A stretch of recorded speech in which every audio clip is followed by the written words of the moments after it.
Welcome back to the CTO Playbook, the podcast dedicated to helping CTOs excel. In this episode, I'm speaking to Stephan Schmidt, a CTO coach and author of Amazing CTO. Stephan shares his people-first playbook, a transformative approach to tech leadership that prioritizes trust, motivation, and alignment. We discuss the critical importance of hiring the right people, running effective one-to-ones, and why surprises are the enemy of good leadership. Stephan's insights are packed with actionable advice and stories from his extensive career, including a unique perspective on the pet versus cattle philosophy. I'm your host, Adam Horner. I'm also a coach, particularly helping new CTOs when navigating their first leadership roles. I empower tech leaders to break free from the daily grind of crisis management and build the skills to lead with confidence and purpose. Many CTOs I work with are former engineers who were promoted into leadership and then overwhelmed with constant firefighting, unsure how to communicate effectively with non-technical executives and uncertain about their strategic impact. Drawing on over 30 years of hands-on experience, I provide practical, personalized coaching tailored to these exact challenges, helping CTOs shift from reactive problem solving to proactive strategic leadership. My coaching helps each CTO forge their own path for growth, allowing them to delegate confidently, align engineering with business goals, and step into their roles as trusted, respected peers at the executive table. This podcast is my way of giving back to the communities of CTOs that have supported me over the years, and between me and my guests, we cover crucial topics for CTOs, providing insights, strategies, and practical advice to help you build and refine your own playbook to excel as a CTO. Stephan, thanks so much for joining me. How are you doing today? I'm fine, Adam. Thanks for having me. Oh, it's great to have you because you've literally one of these people who've written the book on being a CTO. It's exciting to be able to have a chat with you today. But I'd love to have a little look at sort of your background. Where did you come from? How did you get into being a CTO? And then leading up to writing a book. Very long story because you can see kind of my hair, old white man. So I've started as by coding because it's a kid because I wanted to write video games. So I thought, playing video games, end of the 70s, beginning of the 80s. I can do this too. I want to write my own video games. I have great ideas. So I teach myself programming in a department store. And then I became a programmer. And then I wrote some video games as a kid. And that's how I got into all of these tech things. How did a department store come into it? I didn't have a computer. Like it was 1981. No one had a computer. Our friend had one, but there was not a lot of computers around. So, and the department store had computers. So we went there and had fun. And then we wrote some code. Wow. Okay. Kind of like the old school library version of it then. Yeah. Some little bit like that. And then many years later, during my computer science study at university, I wanted to have a job. I needed some money. I applied for a job. The job ad was, I think, 3 months old. I applied for the job. It was web programming. And I was the first person who applied for the job. And so I got it. I think the reason I got it was because I was the first one who applied after 3 months. So I became a professional coder. And then I needed to manage projects because I was the first person there. And then I needed to hire other people. And that's how I became an engineering manager. Wow, so fairly early on, you were managing other people then in your career. Yeah, in my career, that's funny thing is I didn't code a lot in my tech career. I managed more. Like I coded for a short time and then became a manager because there was a need for one. And then often a hands-on manager in smaller organizations, but basically since then I've been a manager. And I became a head of development. In a way, I needed to go to a conference or to a computer science fair or something. And I needed to talk to Oracle, to IBM, because we want to buy a database. And I said, I need a business card for that. And then my boss gave me a business card, but there was no name and no title on it. And I said, I need a title. And then he said, yeah, well, think of one. And so I became head of development. Invented your own title then? I didn't know what CTO was back then. So no. Otherwise, I would be a CTO. But so I became head of development, and that's how I got into all of that. Nice. And then, so where was the journey between there and becoming a coach then? Well, another 25 years or something. So this was in the mid-90s, and when the internet came to Germany, basically. And then I had my own startup. I was working in startups. I had my own startup. Too early, 1999, a web wiki and blog startup. No one knew what wiki and blog was. So we didn't, no success. A little bit success because the render engine that rendered wiki markup to HTML ended up in Atlassian Confluence for some time. So a little bit of success, didn't get anything, but little bit of personal success there. Nice claim to fame, though. Yeah. And larger, smaller companies, long story short, ended up working for eBay as the CTO of one of the eBay companies. eBay owns a lot of companies. And of one of the companies that eBay owns, I was the CTO. And then after some time, HR said, Stephan, or my boss said, Stephan, everything's fine. Department works. Everything's dandy. What do you want to do now? And so we agreed that I should become CEO. So I was on a high potential future leadership training, corporate enterprise training program. I was in the US. And after a year, I decided I don't want to become a CEO. I want to stay in tech. So I left eBay and stayed a little bit longer than I wanted because people asked me to stay longer. So I stayed a little bit longer. Then I tried to start up with my wife. I became the CTO there. After some years, she sold it. We hiked through Norway, deciding what to do. She's writing books, and I'm a CTO coach. So that's how I come up with being a CTO coach. Nice. So it was basically post-exit transition then was to become a coach and start helping others. Yes. Because the decision was, should I become a CTO again or not? And I thought, I've seen so many things and I don't want to see more things. So basically, I want to become a coach instead of joining the company as a CTO again. Cool. So let's wind back to the beginning then and just talk about that early stage when you became a manager so early on then. So that must have shaped your approach to people and to how you lead engineers as a team lead then. To be frank, I was a very bad engineering manager for a long time, I think. Made all the mistakes and no one helped me and I didn't know what engineering management is. And I don't know what management is. So I think it was very bad. I think the thing that was good is that I'm kind of the person, if there is a group of people and they don't know what to do, I'm climbing on a table and say, let's do this or something. That was when I was in kindergarten or something or on the playground. I was climbing on things and say, let's do this. So I'm good at this. I don't know. But so that's helped me tremendously. But I think I made all the mistakes. And just that when I joined a large company in Germany, it's called Immobilien Scout. It's a real estate website. I came into contact with proper people management and management. So that was one step where I got a lot better at one-on-ones and supporting people and focusing on. I was always a people person, but not a professional one, Right. Okay. You're kind of figuring it out from first principles. So did you actually get sort of coaching and teaching then while you were there at Immobilien Scout, or was that something that you, again, learned by doing it wrong first? No, I got some teaching there. I got a little bit of teaching before that because I was working for a research institute in Germany, which is called Fraunhofer, because I wanted to get a PhD, but then someone needed to bring in the money and I was one of the person bringing the money. So I didn't get a PhD, but just brought some money. I was a little bit on training there, but yeah, I got a lot of training at Immobilien Scout because they were growing and at that time, and then they decided we need to help people managers being good people managers. So that's what we need to do. And so I got some training there. And there was also this first big eureka moment in a training because we had a training and then bought some stuff and then the trainer, she took me and said, Stephan, do you have 5 minutes in the coffee break? And said, yeah, sure. And she said, Stephan, but you know that people are motivated in different ways. So people can be motivated even if they are different than you are. Because I'm very competitive. And if someone doesn't want to win, I felt they are not motivated.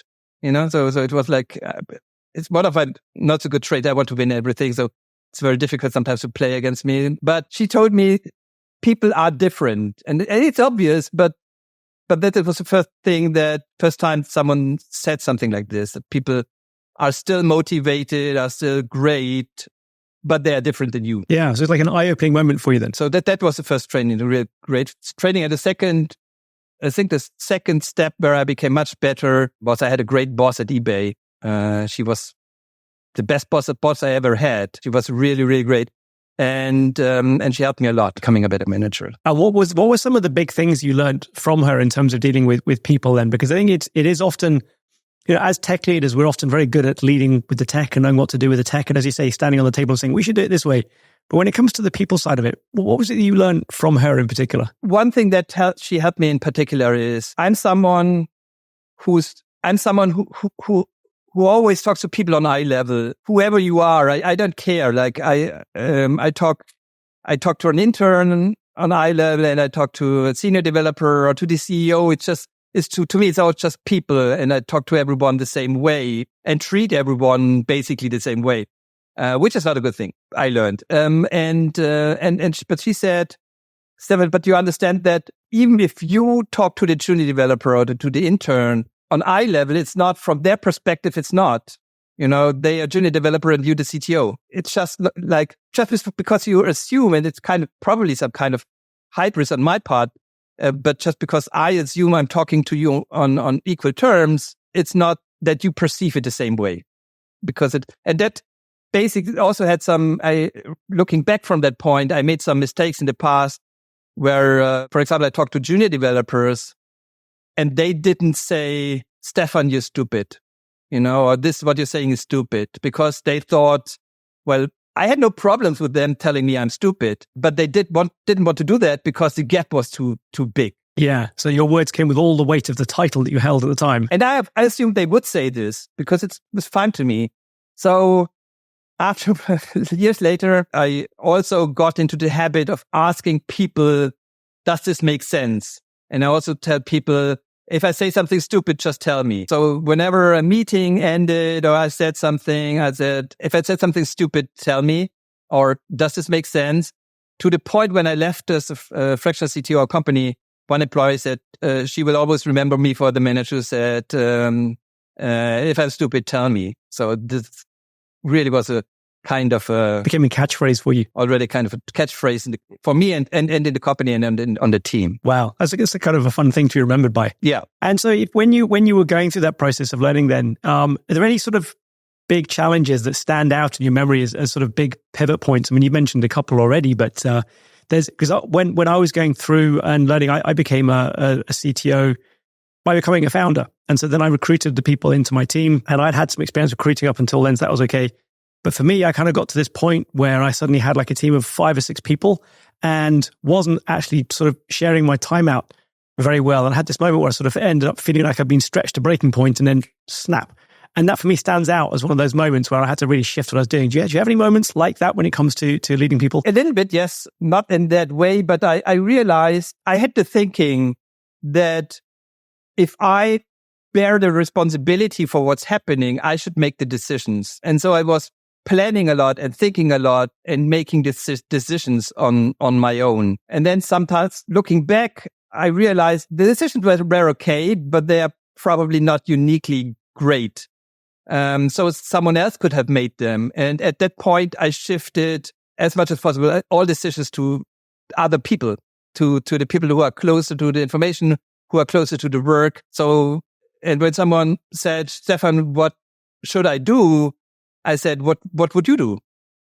So that was my standard reply to someone asking me what they should do. I was really pushing decisions to people instead of having the feeling that I needed to make all of them because I'm the manager and I'm the CTO or I'm the team lead or I'm the head of development or whatever. That was really that made everything much easier. Yeah, I can imagine. So it sort of takes the pressure off you, but at the same time, it's also one of those common lessons. I mean, have you come across the book, Turn the Ship Around? Yeah. So yeah, because it's basically the sort of the prime point in there. Does that relate strongly to what you're saying there? Yes, exactly. Yeah. And so for those people people listening who haven't come across that book, the book is called Turn the Ship Around. It's by a submarine captain from the US called David L. Marquette.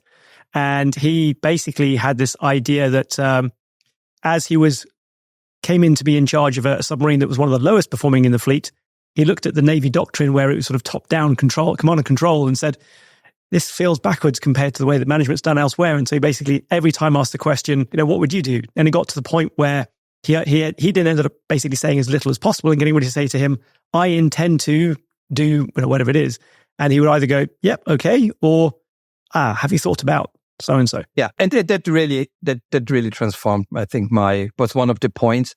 Other points that changed that was kind of, I don't know if they were pivotal, but I remember a lot of incidents over the years, like sitting in a t-shirt, 2:00 in the morning in a video conference with with people from DevOps or senior developers trying to figure out why the server would not start or something, it stopped working, or some service stopped working. And we were thinking about how can we get it work again? I was once on holiday. My wife woke up in the hotel and thought, oh, it's 3:00 in the morning. Why is Stephan telephoning in the bathroom? And I was in the bathroom because someone called me and said, Stephan, we tried everything. Last thing is we thought about calling you. So there are a lot of very stressful incidents, essentially, that I remember most. Besides some great moments, but somehow these incidents is things I remember most. Those really harsh moments always seem to stick out in the memory. They always seem to be at 2:00 in the morning for some reason, don't they? It's the universal truth. Cool. So when it comes to sometimes it's at 12:00 in the night, but then one was at 12:00. We said, okay, well, let's wait. We need to do some server maintenance. 12:00 at midnight, and then you do all the maintenance, and then you start the server, and it doesn't come back, and then at 5:30 at 7:00 in the morning, I think the shop is opening up in this company because they had a model where there was new stuff at 7:00 or something, and then it's like 4:00 and 5:00 and 6:00. Server still not there. Time until 50,000 or 60,000 people will arrive at the shop is getting closer and closer.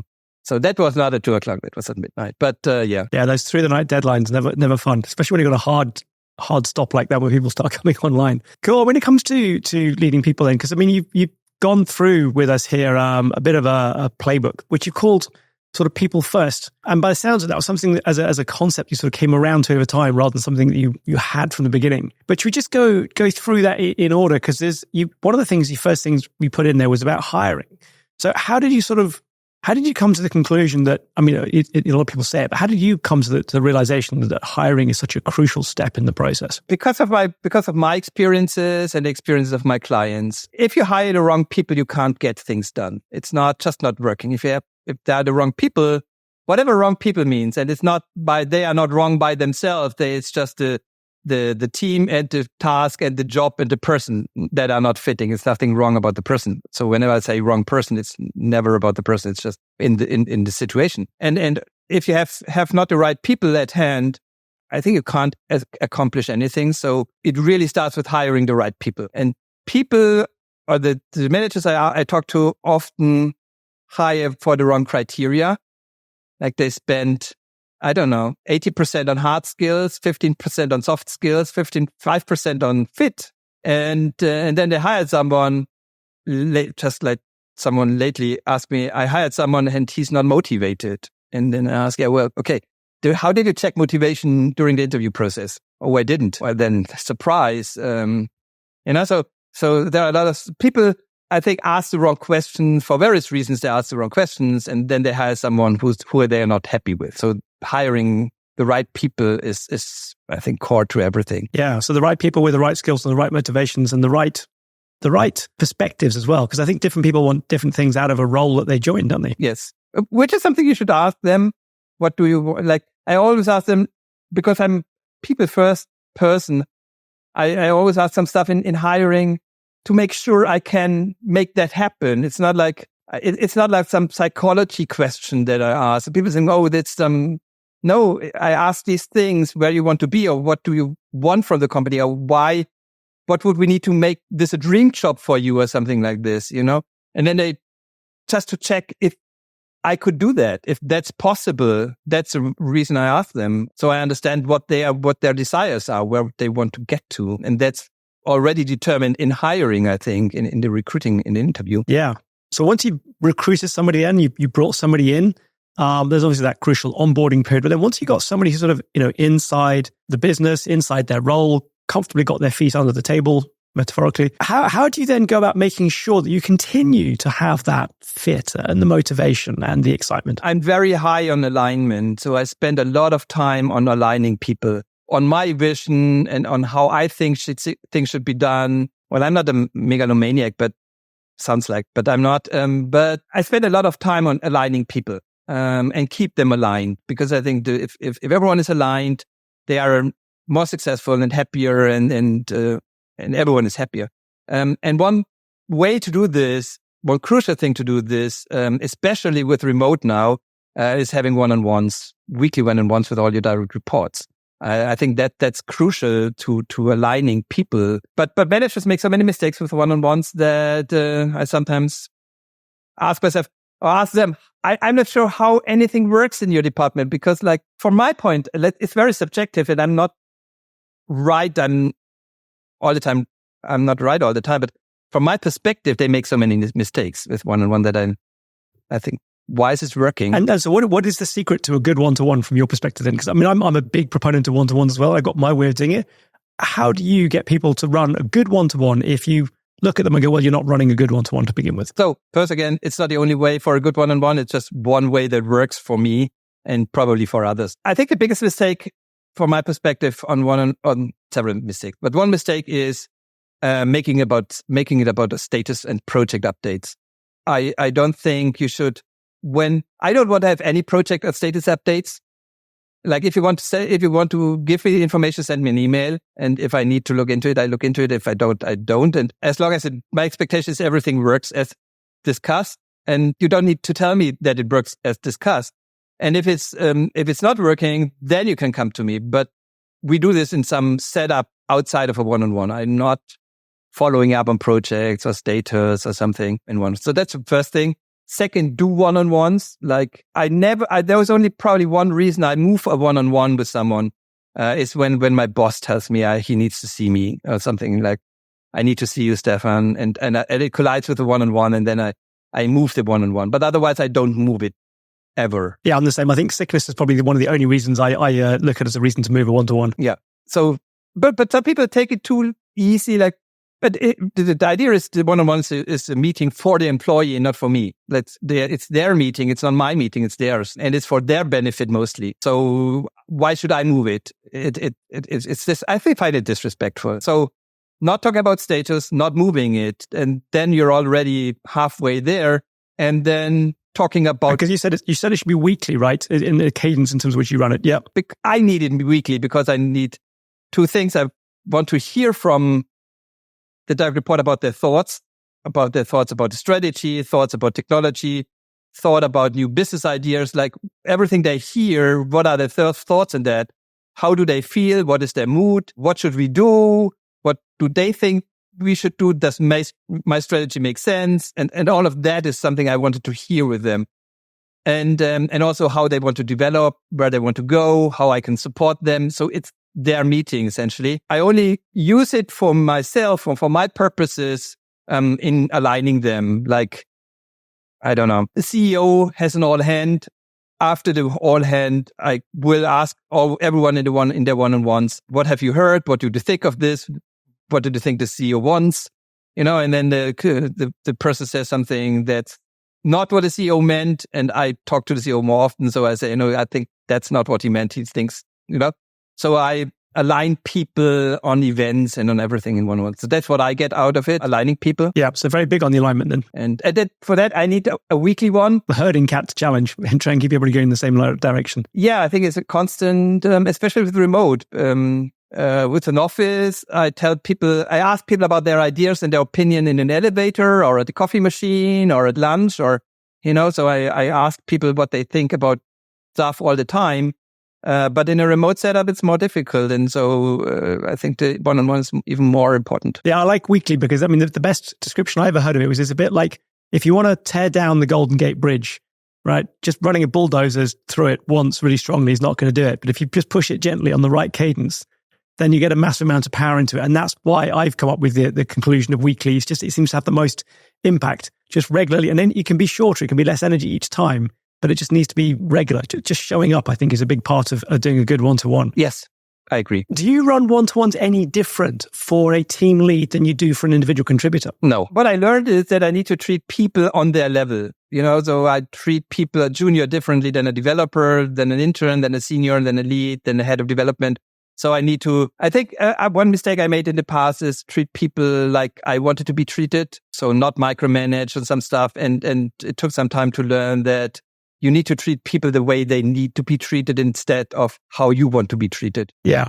Meet them on their level, not on your level. Yeah. I think that was also eBay training. I think it's on situational leadership and stuff. So this is where this came from. So, but overall, no, but for my direct reports, like I do both. I do skip level meetings and I think everyone should do skip level meetings, talking to developers, even if you're the CTO and even if they do not report to you.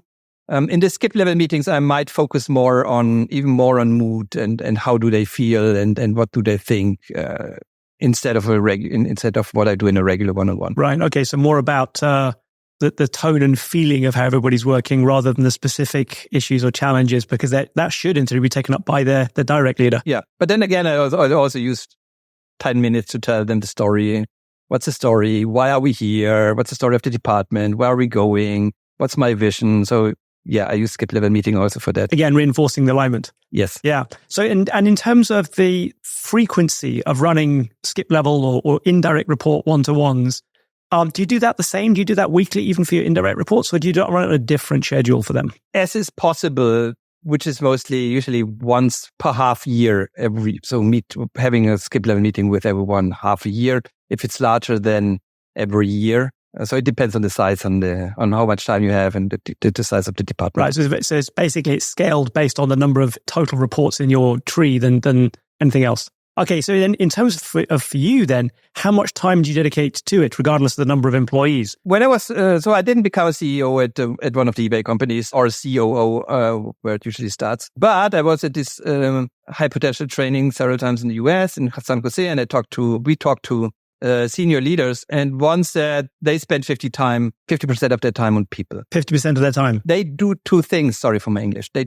do two things. First, they actively plan how much time they want to spend on things. Like, I want to spend 20% on strategy.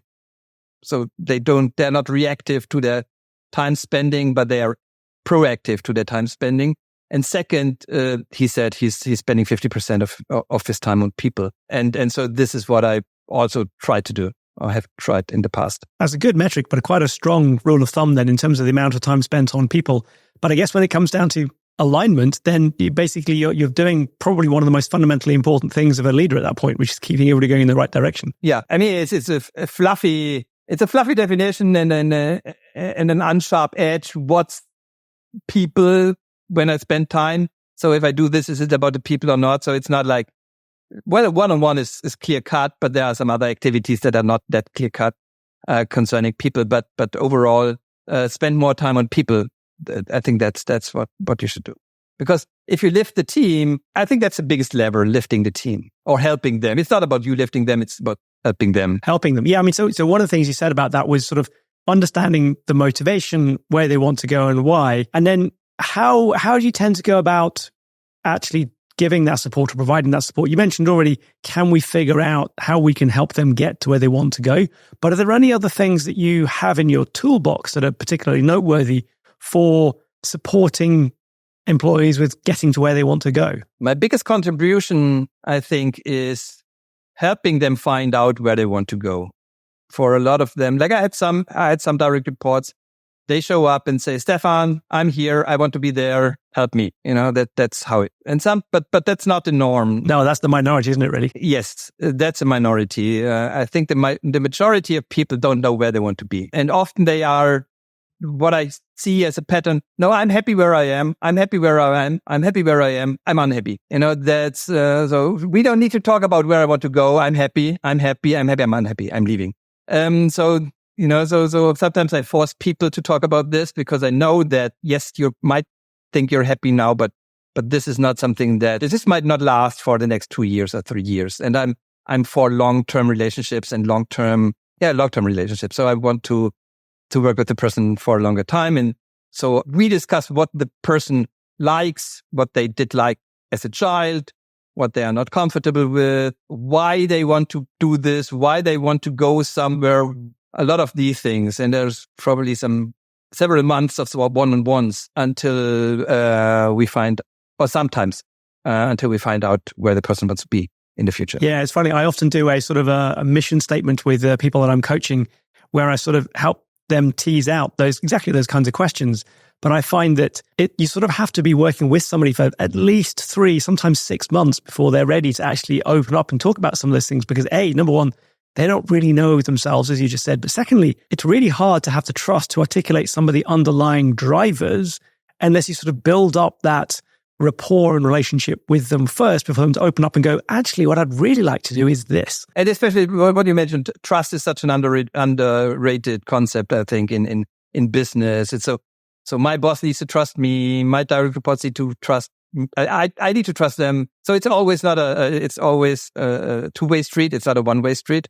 Trust and it makes things so much easier. So I find companies are not focusing enough on trust. No, I'd agree with that completely. Because having worked with military and with special forces people in particular, there's this very different approach they have. We've got a load of different metrics and measures for how people are performing and performance, and that can be measured in a number of different ways. But often it comes down to revenue of some sort or other.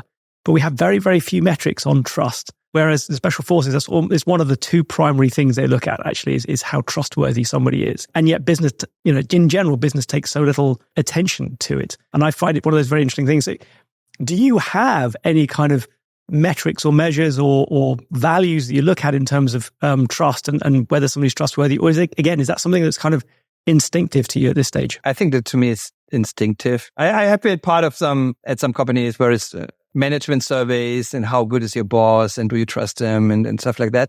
But for me, it's mostly I trust someone or I don't trust someone, and I'm just very careful. Trust and also loyalty and stuff is it's like a soap bubble. It takes time to build up, and then the wrong touch and makes bloop and it's gone.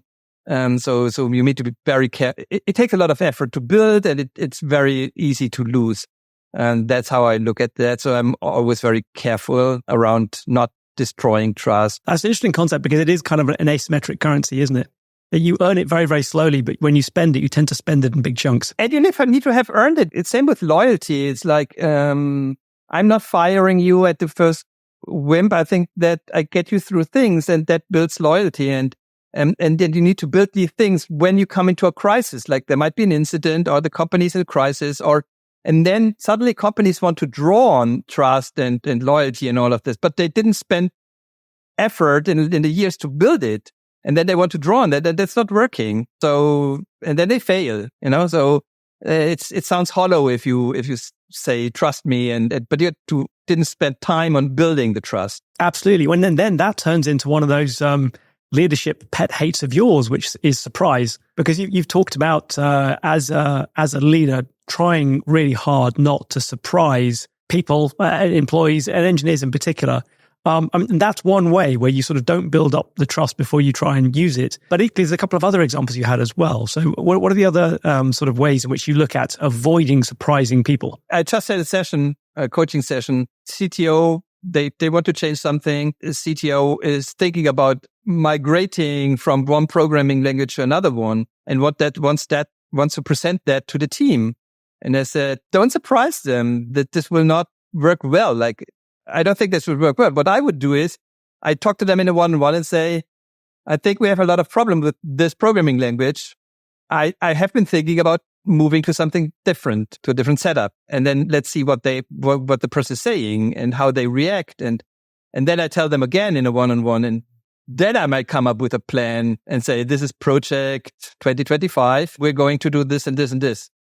I might not make a decision, even that, like discussed before. I don't think I might be the best person to make the decision. But even if I make the decision, I don't want to surprise people in this way, because then there is some already resistance building up, and they think fight or flight. They are surprised, and they're not open to my arguments or to my story. So I think don't surprise people with all of these decisions and all of this. Why should I talk about that before? It's not like, let's talk about that before. That also builds trust. Yeah. But then you're sort of separating out how you introduce something in sort of whether it's one-to-one, whether it's in a group session, and making sure that you've got a distinguished element between the problem, the proposal, and then the solution. Sort of almost as three separate steps with sometimes three different audiences. Did I understand that right? Might be. And in general, I think I'm not keen on blindly doing something. If I also with my clients, if they do something that works, and I think, I wouldn't do that way, but it works, then keep doing it. If it I look at things more, does it work or doesn't it work? And I always put a lot of effort into making sure something works, because that's also a concept that I think people are not talking enough about. Is we have, especially in my context, which is startups, fast growing startups. So this are my clients, and this is where I spent most of my years. This is where the color of my hair comes from. No, about reducing surprises and taking away the risk, almost taking away the risk, really. And making something work. And the idea is to make something work is I overcommit to the solution. Like I think, what are the things that we can do to make it work? This and this and this and this and this. And then I do 5 things. And if these are 5 different meetings with 5 different groups, and I think that's the best solution to the problem, or this will make the solution work. It's not a solution, but that will make the solution work. Because from my experience, the difficult thing is to make something work instead of coming up with the solution. Coming up with the solution is easy, but making it, adopting it, changing people, transform, that's the hard part. So if I need 5 meetings with 5 different groups, and I think that's best to solving this problem, I will do that. I will overcommit to a problem to solve it and make it, or overcommit to a solution to make the solution work and get the problem away. Because in this startup setup that I talked about, people are so overworked a lot of the times that they only spend the minimal amount of work they think, what's the minimal amount of things that I could do to make the problem, to fix the problem? And I think always, what's the maximum thing I could do to fix the problem? Because then it stays away. It's solved and it never comes back. But if you always do the minimal thing to solve a problem, then it will be back in 2 months. So I might have, coming back to the question, I might have 3 meetings with 3 different groups. If this is, I don't try to be efficient and invite everyone into one meeting and then we only have 1 hour and that's efficient. I don't want to be, for me, it's effectiveness first. Efficiency second in this environment where I work. Sorry, very long story, but that's the thinking behind this. Yeah, no, I think that's great. I mean, it's in terms of that, it really is about focusing on the one thing and doing that completely, rather than doing it just a bit and skipping along to the next thing, which is in the startup world is actually the temptation. So I think your approach there pushes towards the way of excellence, which is the non-intuitive way, I think, for most people coming into it from sort of first principles. Most people just want to invest a minimal amount of time to fix something. And then it comes back and then they have a hydra of too many heads and then they drown. And then they ask, come probably to you or to me, because people come to a CTO coach usually not when everything is fine and dandy. Yeah, normally when they need to dig themselves out of a hole somewhere. Yeah. Common refrain. Cool. So if we try and sort of boil down your playbook then. So you said run through it in roughly the order of dealing with people. So you win and lose with hiring, I think was pretty much your first point there. Your second point, which is a very strong one, is a one-to-one every week with every direct report, and be consistent. Don't cancel or push around that meeting. We also mentioned, therefore, that skip level one-to-ones. And I remember from your book, you got a different name for that. You call that CTO Coffee, is that right? Yes, I call it CTO Cafe. Yeah. Where did that name come from? There must be a story behind that. No, it probably is, but I forgot. No, but there is a reason. There's a reason for this, because it's non-threatening. It's non-threatening to the person I'm skipping, because the person I'm skipping may think, why is my boss talking to my reports? So it's they feel threatened, and the junior developer who I get an invitation from the CTO feels threatened. So, but no one feels threatened by CTO Cafe. So that's having a coffee with the CTO. That's not threatening. Good. Low expectations and low fear. That's a good way to think about it. Cool. And then you spoke about 2 things to do with almost the way you run one-to-ones, but also that way you manage people indirectly. So one of them was figure out the motivation and figure out how you can keep each person motivated. You mentioned about the direction that people want to go in, what their ambition is, and then how you can support them in getting there, if you can. Hopefully you can, which I think was a key one. I think closely related to that as well, which you didn't touch on too much, is about clear guidance on the role. I mean, I'm a big one on creating job descriptions for every role. Yes. I think that's very, very important. Coming back to hiring, a lot of people don't have job descriptions but want to hire for a job. I don't know how I would hire for a job if I don't have a clear job description. And my job description, the way I do it is I have four groupings, which is first is why. So why is the person there? Why are you there? Second is responsibilities. Third is ownerships. And fourth is success factors. So how your success will be measured, or the measurement of it, right? So, and how do you divide up the ownership and responsibilities then? It's a little bit the same thing, but it's like sometimes it's easier Like if I say last one is turning off the lights. That's easy as a responsibility, but I can't say you're owning the light switch. That sometimes right. Okay, it's just not working. So sometimes it's more about how you present it than what it's really actually about. And ownership is a little bit more and more complete and more. Whereas responsibility is more what I expect you to do or the organization expects you to do, whereas ownership is where you decide. So that's a good distinction. I like that. Cool. And I think the other thing you mentioned about there, which was sort of going up to number 7 on the list, was about treating people as, individuals, as people, rather than as just a collective. And you described it as pets versus cattle. Now, that's a phrase that I understand normally is the other way around, cattle versus pets, when we're talking about servers and infrastructure. But so you've inverted almost the same concept. Yes, it's from that. And that's the distinction from people first versus process first. A lot of companies want to be process first. They want to scale, and they think the way to scale is by process first, people second. And I think success is with people first, process second. Not that process isn't important, but people first, I think, is more important. And that's a distinction between pets and cattle or cattle and pet pets means usually you have 3 servers and every server has a name, so you treat them as pets. You have 1,000 servers and every server has a number, so you treat them as cattle. And that's a distinction between old setups or small setups and cloud setups. But I feel like that's the same often happens with HR departments by scaling. They start by treating people as pets, not as pets, but as something with an identity and a name. And then at some point want to get professional, often get outside HR help or hire a new head of HR, and then they want to professionalize everything.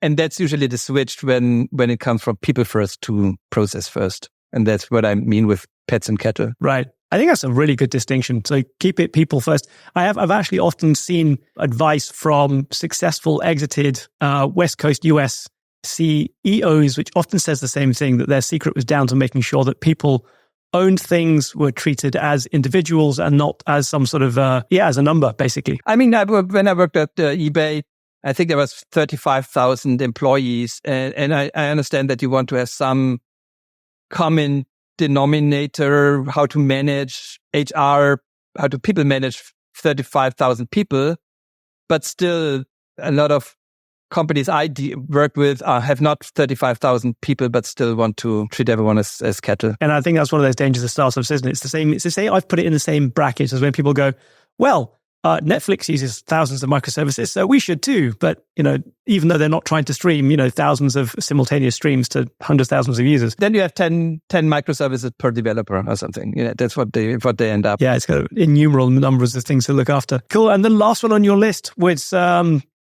one that hopefully is the least surprise of being on the list, but that is literally not to surprise people, keeping the shock away from the game. I don't want to be surprised, and I feel a lot of people don't want to be surprised.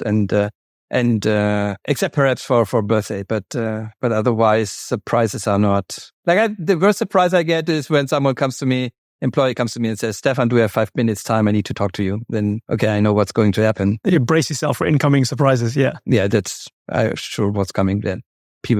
Person wants to leave. Talking about what's coming next. I mean, so you've written the book, Amazing CTO, which is available. But you're working on something new now, aren't you? But hasn't as much reviews as your book on Amazon.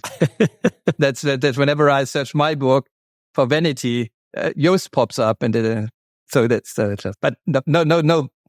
It's just like it always pops up. Your book always pops up. But let's talk about bad at sales and marketing. No worries. I mean, so but you're working on something new at the moment for CTOs, right? So I mean, you're wearing the T-shirt of it. Yeah, I'm working on something new. I have a T-shirt. I'm working on a kind of a notification. It's more of a notification service for dream jobs for CTOs. So you tell the service what your dream job would be: platform, people, values, culture, salary, all of that things.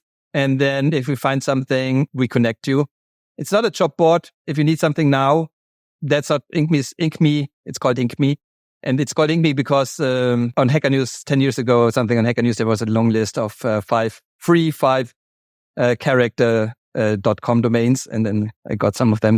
And one of them is InkMe. So that's the reason behind the name. There's no I need to find a better story probably, but that's the story of the name. It's a story so far, yeah. Available domain, five character available domain. Yeah, so it's not a job board, but a job board. So it's not for searching for a CTO job, but it's more for long term. So you list there, and then in 6 months something might pop up or might not. But we try to find something that makes you happy. Wow. Okay, so you essentially subscribed to be notified when your like ideal job pops up out of there. Because a lot of my clients it's not their dream job. It's a good job, but it's not their dream job. So that's where it comes from. Excellent. And if you were to, so I always ask this of all the people who come on the show, but if you were to give because I'm sure you talk to lots of people who are very early in their career all the time as a CTO, but if you were to give one key core piece of advice to somebody who's just come into the CTO role for the first time, important above all others, what would it be? Delegate. So you need to delegate. You need to. It's more difficult than that. You need to have people to delegate to. You need to be good at delegation. But what breaks a lot of my clients is that they do not. They have a lot of stuff on their table. Then the company grows and everything grows, and it's even more and more and more and more. And if they haven't started delegating early on, growing people by delegation will get back to growing people. I can grow people by delegating stuff to them and let them fail. And then they get better. If you haven't done that early on, then at the time when you need it, just like trust, it's not there. So delegate early and delegate often then. What a wonderful piece of advice. Stephan, it's been great having you on the show today. How can people find you if they want to reach out to you online? They can find me on LinkedIn. So it's Stephan Schmidt on LinkedIn, or Amazing CTO on LinkedIn, or the domain amazingcto.com or www.amazingcto.com. Excellent. We'll make sure we put those links in the notes of the show. Stephan, thanks so much. It's been great talking to you today. It was great talking to you, Adam. Really enjoyed it. Thank you very much for listening all the way through to the end. Just before you go, I'd like to ask you for one thing in return for putting together all these episodes of the CTO Playbook podcast for you. Please leave a review. Wherever you're listening, whether that is Apple Podcasts or Spotify or whichever platform you're on, leaving a quick review will help more CTOs find the podcast and enable me to create more great episodes. Thank you for listening, and I'll see you on the next episode of the CTO Playbook.